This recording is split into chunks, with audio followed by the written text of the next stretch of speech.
What's up, guys? Andy here, and today I'm going to be speaking on a very important subject matter, which is the interaction between diet, nutrition, supplementation, and depression risk and symptoms.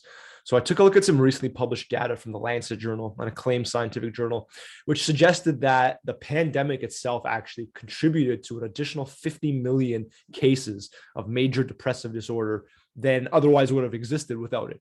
So for me, as someone who was already very much into the interaction between nutrition and mental health, also given, a good friend of mine who was a researcher in this area before his passing, in my own attempt to honor his legacy, I really like to pursue knowledge and content in this area as much as possible. So look, let's discuss some specific nutrients and supplements that have the potential to reduce depression severity in those who are living with depression, or potentially even to reduce depression risk in total. Okay, so the first area of interest is zinc. All right. Basically, zinc is found in beef, chicken, legumes like lentils, and certain seeds in high amounts like pumpkin seeds, squash seeds, sunflower seeds, things of that nature. Now, basically, data suggests that those living with depression tend to have lower circulating levels of zinc, and that inadequate zinc intake as a result potentially could be a risk factor for depression, right? Now, especially those who are plant-based eaters need to be aware that seeds and legumes, which obviously are very important on any diet, and especially on a plant-based diet, are the main sources of zinc, where meat and chicken and, let's say, oysters are not available. So that's a very important consideration. Okay.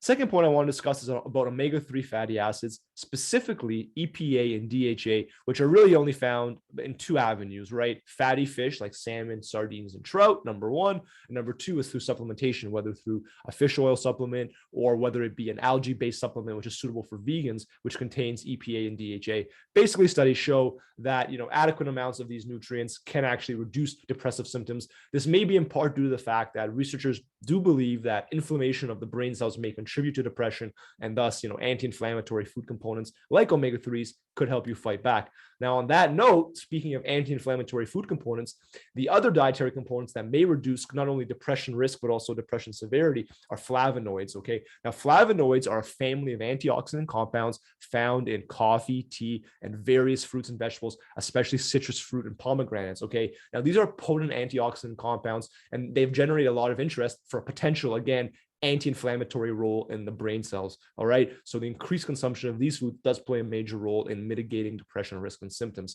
The next topic we have to discuss is probiotics. Now, there's something called the gut-brain axis, where your digestive tract and your brain are in constant communication, and essentially their mutual success and healthy functioning is partially contingent on each other. Okay, so probiotic supplementation, specifically multi-strain probiotic supplementation, meaning probiotics have all different types of bacterial strains, has been shown to improve depressive symptoms. Now, the extent to which this takes place and whether or not we can actually recommend a very specific type of strains, the evidence isn't there yet, but it is promising, and it's certainly something that we can look to for the future. Okay. The last area I want to discuss today is a compound called carnitine. Okay. Carnitine is a naturally occurring compound that is found primarily in beef, also can be acquired supplementally. And there is evidence to suggest that carnitine supplementation does indeed improve depressive symptoms. So that's obviously very interesting. And the reason for that is carnitine as a compound actually plays a role in brain messaging and brain metabolism, right? In brain cell messaging and brain cell metabolism, rather. So you can see there how the connection could exist, right?